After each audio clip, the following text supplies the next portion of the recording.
Before we jump into this lesson, do something for me.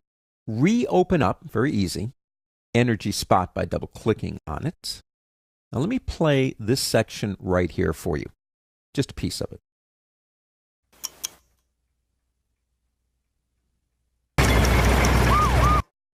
We had Manhattan in a freeze frame in grayscale, and then boom, going into full color.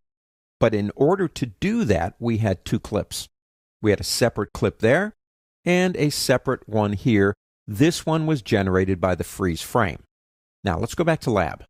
Time for some experimentation. Let's come down and pick up Manhattan again. Let's go ahead and go over here and do a hold. Now remember what this is going to do.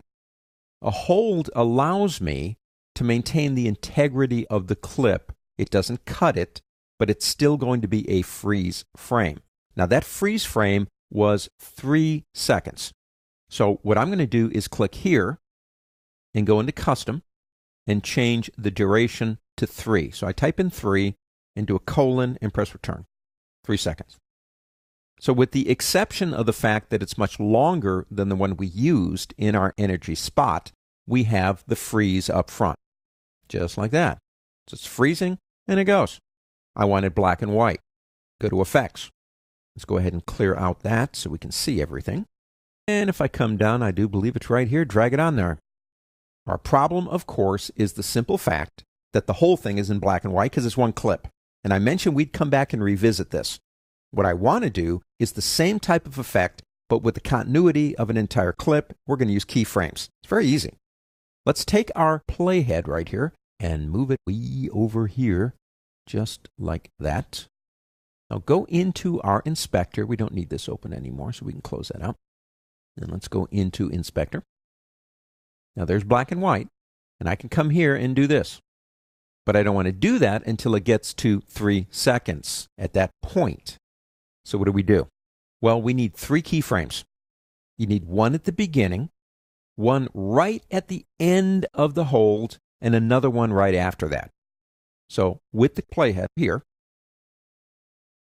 come over here, and you'll notice that when I get here, that little icon pops up wherever I am, and that's adding a keyframe. Now, we don't want to add a keyframe to color. That's fine.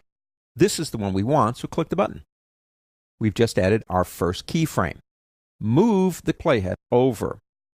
The problem is getting it exactly to 3, so you can use your arrow keys, just like that, until it gets right on 3, and that's right at the end of the hold. Come back up here again and click the button again.